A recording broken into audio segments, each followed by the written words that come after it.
Usually I'm so tech savvy, but like sometimes I get lost, you know what I mean? Like I guess. Okay. So there are 7 core values. Yes, so you have it there.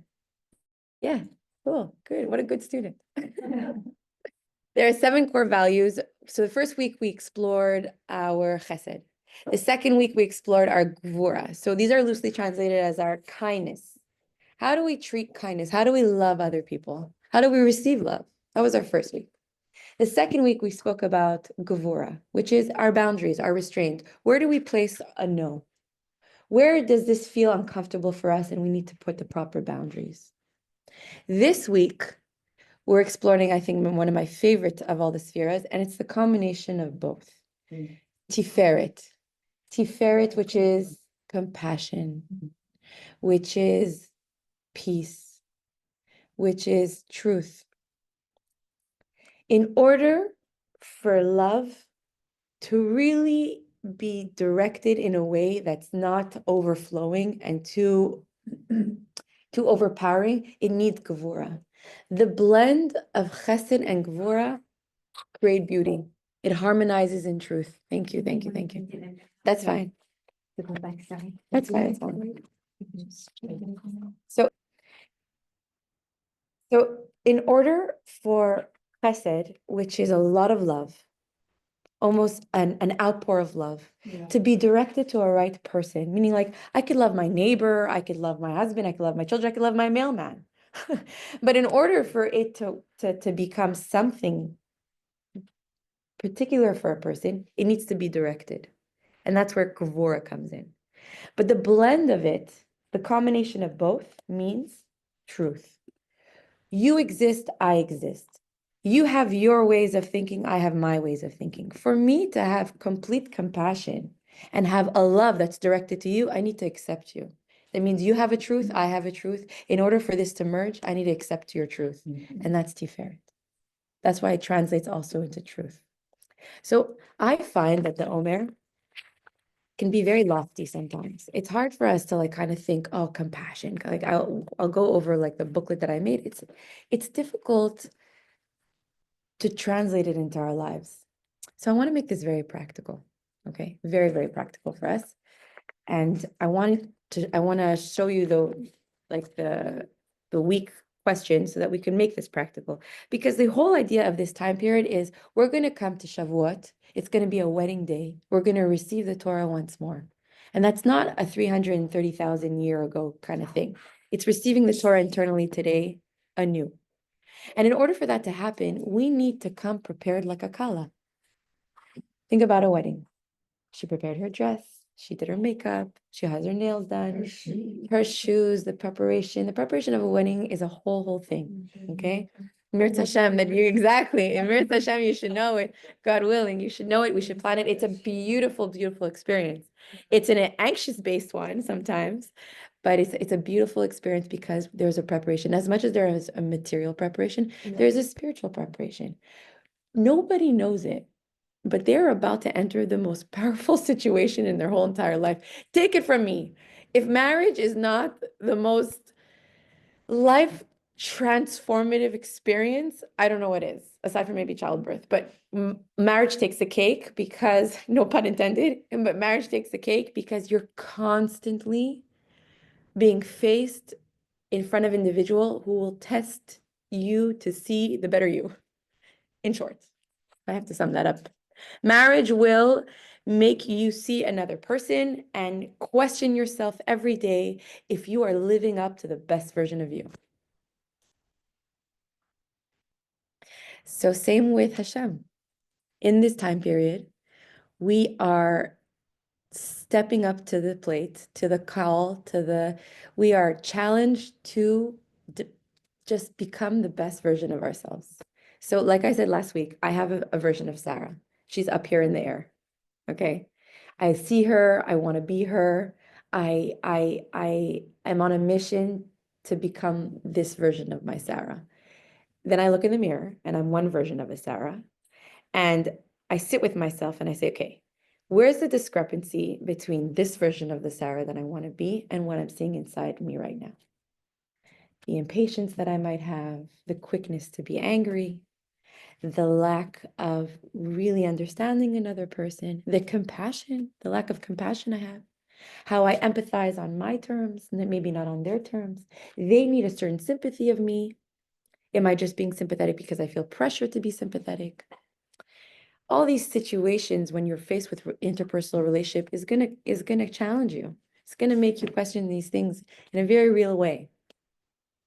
So let me ask you, because we want to make this really, really real. When you think about compassion, peace, and truth, what comes to mind?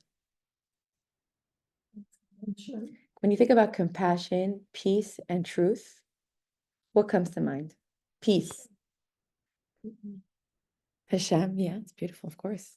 Hashem, yes. Your parents, it's a good one. A mother, a child. But when you think about peace, like what does it mean to you to have peace? It's the goal. It's the goal. It is a goal, for sure. What does it mean to you? Like, how would you get to peace? Peace with other people, peace within yourself.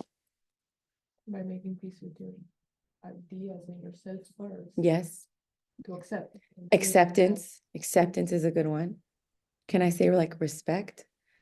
If I have respect for you, then I could be at peace with you. Yeah. If I Breathing, like just taking a moment just to breathe in, and like sometimes things pile up, and then if you just breathe, you realize your breath has such power that you just, okay, it's not, you can go through whatever the challenges of the day, the kids, maybe the little, mishaps every day, yeah. Carpool ride, that's a big one, right?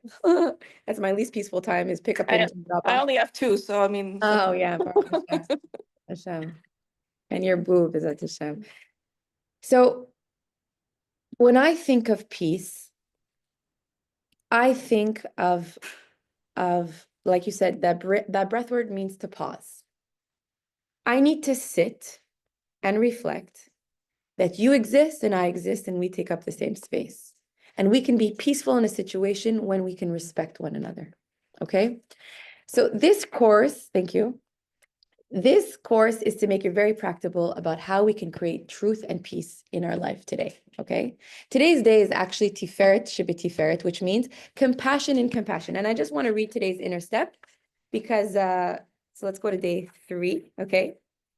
True compassion is limitless. It's not an extension of your needs and defined by your limited perspective. Compassion for another is achieving by having a selfless attitude, rising above yourself and placing yourself in a person's situation and experience. So am I prepared to able to do that? Do I express and actualize compassion and empathy in my heart? What blocks me from it? So like I said, the Omer is subdivided into 7 weeks. Every day of the week is composed of 7 days that we look into different kind of spheres. Today is Tiferet Shebet Tiferet. But this whole week, if you had to take this whole package and summarize it in one little thing, in one word, it would be truth and peace. Truth. Truth is what blends it together. Okay? And I want to say it like how Rabbi Jacobson says it. He says, and like love or discipline alone, truth can unify the two because it exists beyond them. Accessing truth requires selflessness, rising above the ego and personal bias.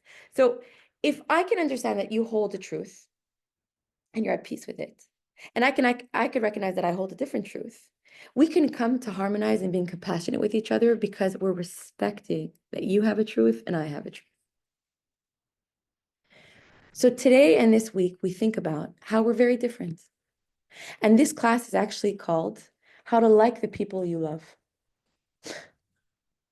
How to like the people you love. Because you could love somebody, but you don't necessarily like the people you love. And I'm going to explain, okay? I'm going to start actually with the zodiacs. I'm not like crazy into zodiacs, but it's appropriate for this time. So Nisan, which we just experienced, is the first month of the year of the Jewish calendar, okay? Nisan, which is usually the time of April, is representative as an Aries. Aries, which is like a sheep, right? Okay, a sheep, okay? The second month is Iyar, which we just celebrated Rosh Chodesh, and Iyar is represented as the Taurus, the bull. And that's usually the counting of the Omer happens in this time. The third month, which is Shavuot, which is when the actual marriage day happens, Mhm. is known as Gemini, which are like twins. Okay? So there can exist three kind of relationships, and I'm going to use the idea of a marriage because it helps put things into perspective. Okay? We come in sometimes of the birth of Passover like a sheep, the one person. We're new to things. We came out of Egypt. We kind of are a subservient. In a marriage, there can exist where one person is completely nullified to the other person. They're like the sheep. You kind of lose yourself in the other person's stronger personality. And that's a marriage where one person, their ego is not strong enough, their identity is not strong enough, they're very subservient, and they allow the other stronger force to take reign. Then there is the relationship where it's the twosome. You're the Taurus, the two bulls. We can't coexist together because our personalities overpower each other. We're constantly competing with each other.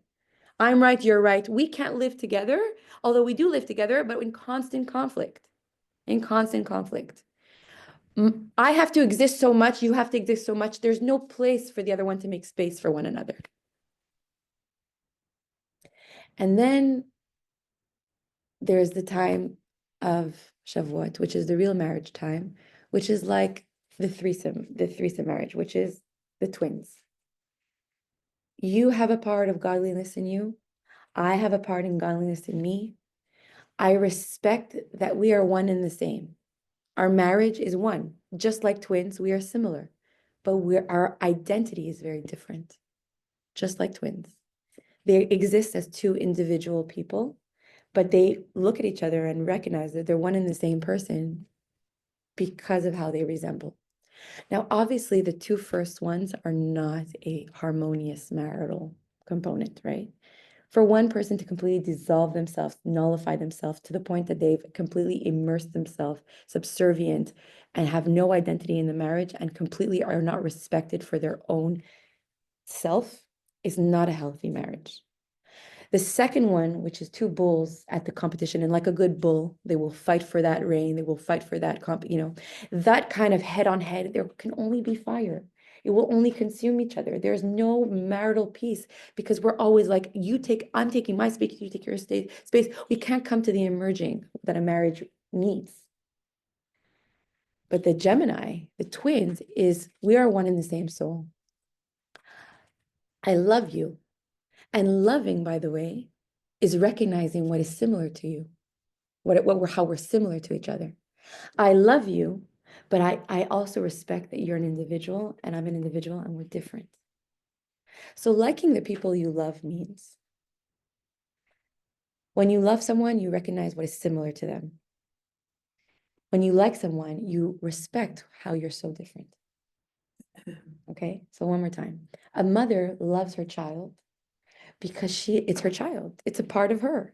She loves him because she recognizes how similar and the offspring, this is her child, it belongs to her. But do parents, can they respect their children? Can they respect their children, that their children might be different, might maybe want to serve God differently? Like somebody once told me something that was very easy. Like a lot of parents believe that their children are their business card. That they're supposed to represent the family's company. And when they don't, they get dismissed. But can you respect your child enough to understand that your child's need might not be what you think is good for you? Just like Avram Avinu. He wasn't the one that said, I need to find the shidduch for my son, Yitzchak. He sent Eliezer because he knew to respect him, it couldn't be him to do it. The same with our children. I heard a very funny joke. I'm going to share it to you. A mother sends her son off to pre-1A the first day, uniformed on the bus, schooled up, all nice and dandy, gelled his hair. Shikparayana, my angel, my love, my tzaddik, my everything, the reason for my living. I'm so excited. I'll be right here when you come home, Nachubas, like I don't know how to say it, like my love, my ziskait, my everything. And she waited for him at the end of the day to come home. And she said, so, my angel, my love, my tzaddik, my everything, what did you learn in school? So he goes, for one, that my name is David. Meaning to say is like, sometimes we immerse ourselves so much in our children, we think that they're an extension of themselves and that we've mapped out their life. We've put plan A, who he's going to marry, the shidduch resume, who he's going to contact at the age of 15, this rabbi, this kehillah, this yeshiva. And we've lost the ability to respect them, to respect that they're their own person. The same is for our marriages. I love you because you are one with me. But I might not necessarily like you because you're different from me. And the inability to respect that they're different makes it so hard to like them. Why do we like a really good teacher? Because we can relate. So we could relate is how we love them. But how could we really respect a big scholar? We see somebody that we respect, a big rabbi that comes in that gives so much wisdom. We respect them. Where does that respect come from? The respect comes that they have something that actually we don't have. They have a piece of truth that we haven't acquired yet. So we come to have an awe for them because they're very different than us. We come to have a respect for them because they have a piece of godliness that's very different than our piece of godliness. With our spouses specifically, we have a hard time merging because they could be so different from us. And we don't recognize that their piece of godliness will not mirror us, will be very different from us. My husband, by the way, this is a very open and vulnerable space. My husband this week, like in his Avodat Hashem, I found that he did something very different than what in my eyes would be, let's say, acceptable. So what happens is that we cast a judgment. Our ego steps in because we think we know best. You understand? Our condescending tone comes in. What do you mean? You can't do this. I know best. Doesn't halacha say this? And then when they come to show in their truth that he used the word riboy, like it's too much for me, that the light is too much for me, I need to like be me in my way. And if he can express that, all of a sudden, I can let Tiferet reign. Because all of a sudden, I'm not looking at how things ought to be or how my perception of things have to cast on him. I'm understanding that he's at a position right now where this is his truth. And in order for me to love him, I need to respect that he's holding there. And that's how Tiferet can happen. That compassion can only happen when I have respect for somebody else's truth and understand that it's different from my truth. And if it's like the opposite or against your truth? If it's against your truth, like if the truth are like different, okay, it's a good question. But I think compassion. For example, it's just like I believe in Hashem, right? Yes. And I try to keep Torah mitzvahs, yes. If I see somebody that, even if he believes in Hashem, but he doesn't think that that's what he needs to do in Right, day to right. day. So it's against what I feel, like Right. what is my value. Right. So So how can I have respect? Is it before marriage or after marriage? Before. yeah, I'm talking before. right. So So in these kind of interpersonal relationships, the first thing we need to do is understand that people are different. right. You hold at a certain truth. They hold at a certain truth. How we can come to compassion. Now, I'm not saying that we need to merge this relationship and force it if the values are different. I'm saying, how can we come to that compassion can reign? Even if I don't necessarily agree with you, I can understand that you're holding at this kind of truth, and therefore I could respect you. So I could like you. And by the way, this kind of formula works for everything. Yes, please interject. I feel like when you're in a marriage, Mhm. it's very different than when you're not in a marriage. Yes, true. And what Sarah has been mentioning is that in a marriage, there is oneness. And somehow oneness and love comes from the fact that we have a lot of things in common, right? And we also have some differences. And those differences, you have to respect them. That's Yes, exactly. yes.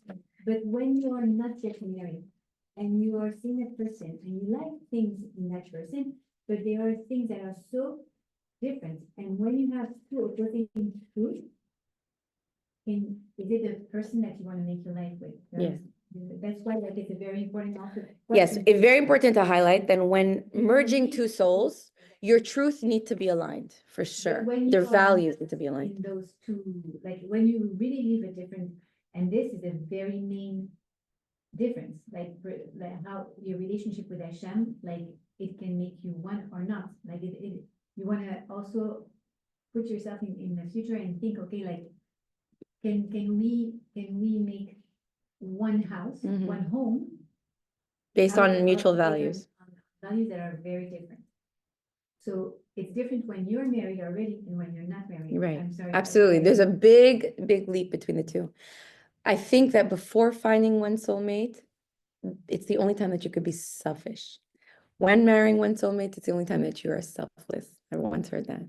But the selfish comes from the fact that you hold a truth, you hold a value. Now, to create a marriage, those values need to be aligned with your partner. Once you're married, there will come a lot of disagreement. There will come a lot of different truths that hold. But the beauty of marriage, in the context of marriage, is that when we can see the person is completely opposite of us and still find that we could respect each other and merge through accepting the different truth that we have. But it also works in the context of parents. Why we respect our parents? Because the love is innate. The love comes innately. There's no mitzvah to love your parents.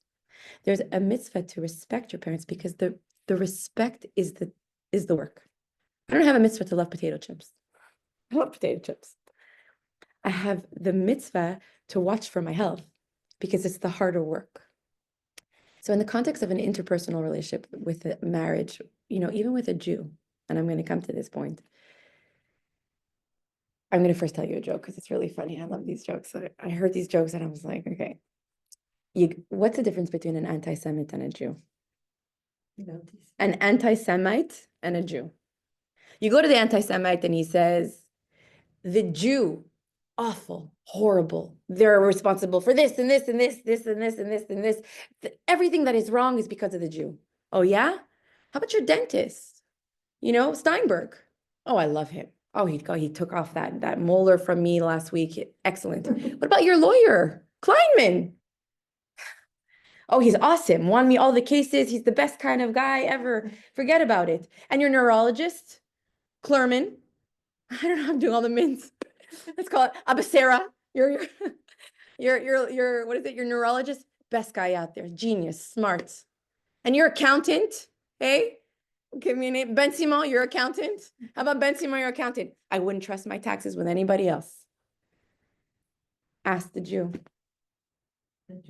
No, what about the Jew? Klal Yisrael. Oh, Klal Yisrael. Mi kamcha ki Yisrael. Klal Yisrael, I adore. Everybody's posting, Am Yisrael Chai. And what about the guy that sits next to you in shul? Don't get me started on him. Shlemazer, Klemazer, like big, tighten it with his pocket. Your brother-in-law, I will not speak because we just went over the laws of Lashon Hara. The anti-Semite can hate as a klal. He hates as the general. But the individual, he can respect. The Jew, he loves as the klal. But the individual, he has what to say. We're in a time that we're actually mourning because Rabbi Akiva and his students fought. This is the counting of the Omer. We're going to put all these ideas together now. How could it be that Rabbi Akiva, the one who preached, every child comes home and learns the first pasuk, this is, if you have to put the Torah on one foot, it's love your fellow Jew. Rabbi Akiva was the one that it was his motto. It was his what's the word? His slogan. It's like everything he preached was that. How could it come that we're at a mourning time because Rabbi Akiva's students fought and fought and fought and fought? They are the product of Rabbi Akiva. They are the derivatives of Rabbi Akiva. How could it be that they didn't do it? The problem is that it's not because they couldn't love each other. They couldn't respect each other. One person had an interpretation of the Torah, of the derivative of the Talmud. He came in and he brought in his own shita. You have a different shita than me. I can't respect you. I can't even associate myself with you. That's our problems with Am Yisrael. We have different versions, 70 faces to the Torah, and we can't even sit with each other. That's a little bit conflicting. We can't have a conversation. You just think differently. I think differently. I will create myself my own sect where everybody thinks of me the like, and I will create my own sect where everybody thinks to me like. Not to say that you're not supposed to just, go to the people that are familiar with you, but we have to have a respect for another person's truth. Compassion and empathy and peace can only reign when I can respect you for who you are. We can have a conversation and we can love each other. Rabbi Akiva's students. And why today we don't have marriages during these times, we don't have engagements, we don't have celebration. We are mourning the loss of so many students because they couldn't respect one another. They couldn't respect each other's differences. So this week, as we gather into the week of Tiferet, think about your own lives. I know that it's very prominent in my life, just even that kind of situation with my husband. I think it's really a good point because it's very easy to love somebody. Yes. Because you don't have like, okay, yeah, I see you, I like you, I love you, whatever. But then when you get to know what they Yes. think, Yes. what they really want Yes. for, and you're like, what am I for respect? That's why Rabbi Jacobson called it so funny. He's like, to like the people you love. To like the people you love. Like And honestly, it's respecting is somehow a little different. It's very, very different, almost opposite yes, to loving, because when you love, yes, you bond, yes, you melt yes. in each other, and respecting is putting a boundary. Absolutely. So You need it the is, space. it is very, and that's why Tiferet is so difficult. Yeah. And that's why also it's love and boundary, right? It really merges both. Exactly, but it's so difficult to get the right Mhm. level of Tiferet. So let me give you a little hack. Yeah. Something that has helped me in my personal life. When I can start seeing every individual as a piece of God, even my own child, okay, that makes that I will not hurt or damage or scream or yell or be impatient with my own child because this is also a piece of God, a child of God.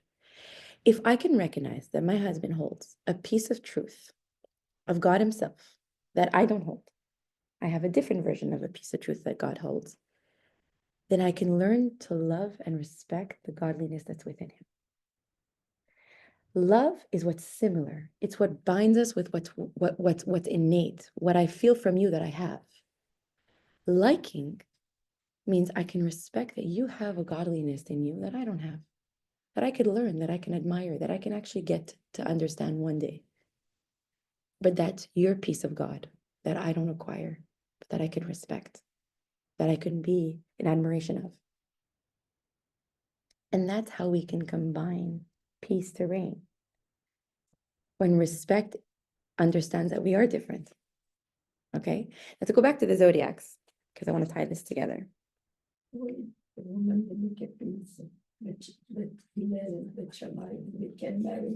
So they actually had they did have peace because they said that Lishem Shamayim they were not able to reconcile. That's how they harmonized. Bet Shammai and Bet Hillel had two different, and it's appropriate to say because we started Pirkei Avot. They couldn't marry each other's. Oh, that's a good point. I don't know why they couldn't marry each other's daughters and sons, but they were able to do Lishem Shamayim. It was machloket Lishem Shamayim because they were able to merge together.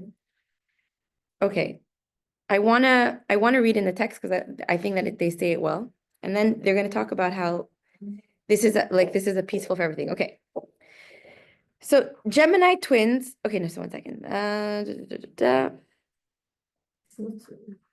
Gemini twins are a unique phenomenon. When I look at my twin, I am gazing at somebody who is a distinct individual, independent of me, yet on the other hand, when I gaze at him, I encounter a replica of myself. This is the paradox and beauty of twinhood.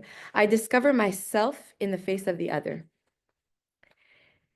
When oneness is not achieved by the obliteration of a weaker partner, nor are the two partners in conflict with each other, rather, it is recognizing of the two individuals that the otherness of their spouse is not the reason of discomfort or annoyance, but rather an opportunity to each other to grow beyond their egos and touch the truth to be found in the human other. This is a beautiful secret. It really is a beautiful secret. I'm taking it home also. If this week I'm looking at my compassion, if this week I'm looking at how I can be compassionate to my children, to my husband, to my parents, okay? It's told through this story, and I'm going to share it with you, okay? A woman is about to get married, doesn't have a good relationship with her father. Her father is the type that is always critical. Nothing is ever good enough. You know the type? Yeah. Always criticism. Always, it never was the best. Never was good enough. Okay.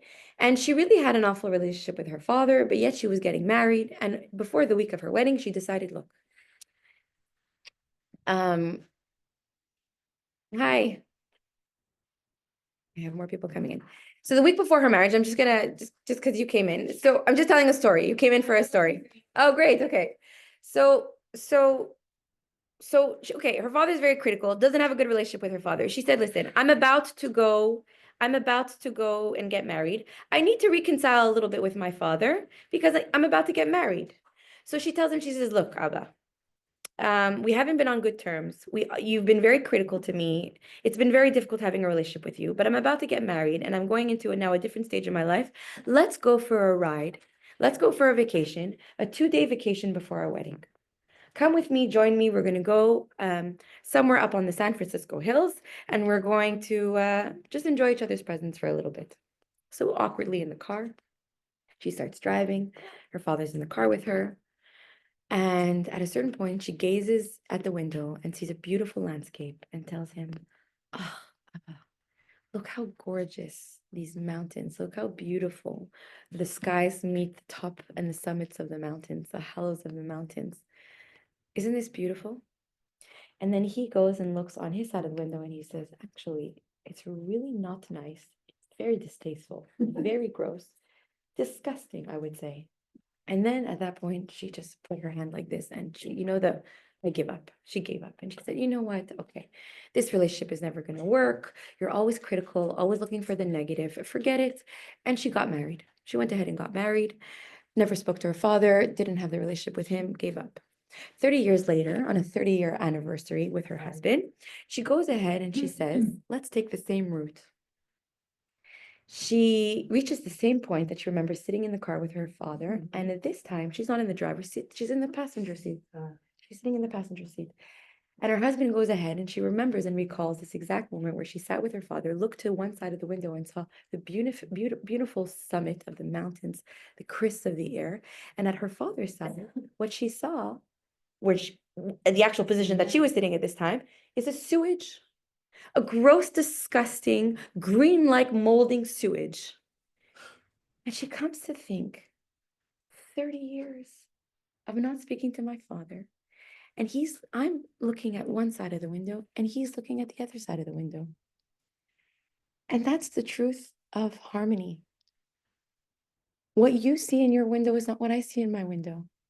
If I can respect that you're looking at something else through your window and I'm looking at something else through our window, then we can reconcile. This story became famous, and this psychologist in San Francisco named Dr. Yalom went ahead and said this story and told over that respect comes from respecting everybody else's window.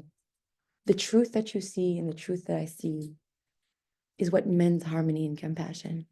And also, if I may Yeah. add, she was how to say bad mouthing, not bad mouth, but what she was saying bad about her father. Oh, you can never Yes. accept. Yes. Yes. You're critical all the It's time. actually she was Yes. doing. It was like mirroring, Yes. and it's very Yes. known. Yes. Whatever you criticize in other people, Yes. oh, you don't do this, you don't do that. Yes. It's actually what you should look at Yes. yourself.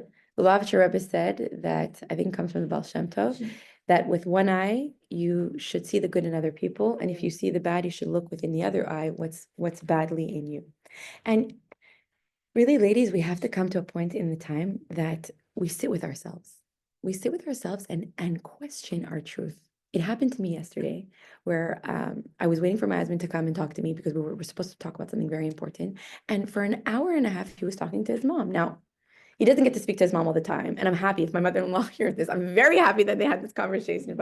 I am obsessed with my mother-in-law. But I felt a certain amount of vindication. I was like, we have to talk about something. Now's not the time for him to have an hour and a half conversation with his mom. And then I'm like, one second.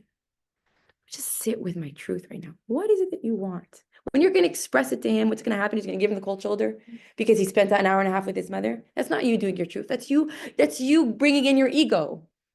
That's you bringing in your ideology. You ought to really choose me over your mother-in-law. No, over your mother, my mother-in-law, your mother. The truth is that why am I upset? What bothers me? What about this truth right now is real in me?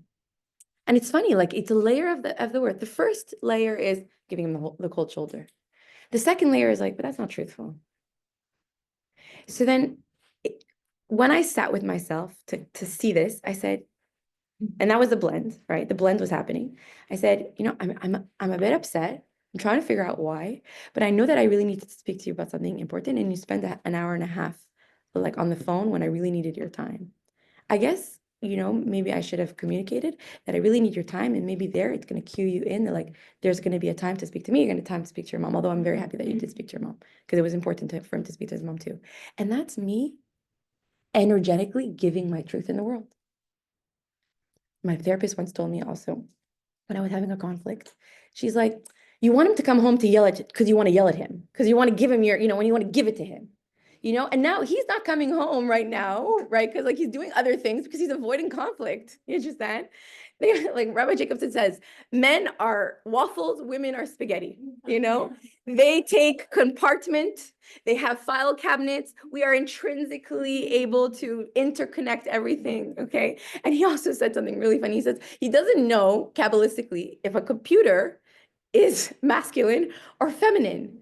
It's masculine because it contains certain departments. It has a hard drive.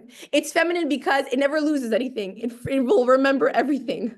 And then he jokes that like it's masculine because in 6 months there's an upgrade and you can always and it's feminine because there will always be extra add-ons. Okay, anyways, it was a funny joke. But going back to what I was saying, she goes to me, she told me, she said, you want him to come home because you want to talk to him, because you want to maybe let out your feelings for whatever reason. Why can't you send him a message? Can you please come home? I miss you. It was like an explosion in me because maybe that's really what I felt, but I couldn't speak that truth because it was like hovered and polluted with my ego, my sense of this, and then I'm upset, and then all these things that are blurring the lines. But the real line is, can you come home, Yosef? I miss you and I want to talk to you. When we attach ourselves to truth, then we have no problem living that kind of truth because we're attached to truth. So this week, as we go into the week of Tiferet, try to understand how you blend your truth, how you can respect somebody else's window and still also Windex your own window for your truth, okay? And this whole zodiac idea comes to show how we also do this within ourselves, okay? At first, we are like a sheep. We're subservient to our parents. We need everything from our parents, their love, everything in order to kind of be fulfilled. Then we come to a point that we're the teenager. You can't control me, this is not the bull, up against our own. And then we have to come to a point that when we're ready for marriage, the ultimate thing that's going to rectify and this could be in anything. We have to come to the point of a twin where we're part of the one soul. We're combined together. When I see you, you're a reflection of me, yet we're very different. Yet we want to respect our individuality. And coming back to the Omer, this is also why we count days and we count weeks.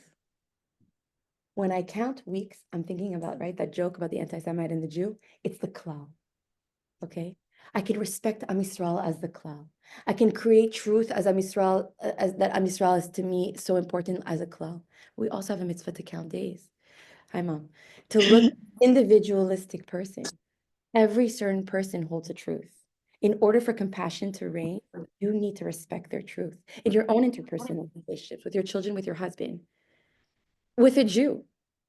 I could sit with you in the table and we can have a beautiful conversation if I can respect that you hold one side of the window and I hold another.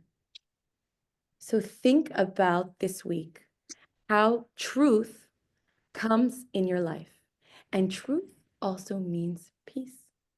You will be at peace when you find the difference of each other's truths. It will come and will give you the blend, the beauty, the harmony. Tiferet will reign when we can see peace and truth. And yes, that's all. Okay. Yes, let's stop the recording. If anybody has any questions, comments, something to say,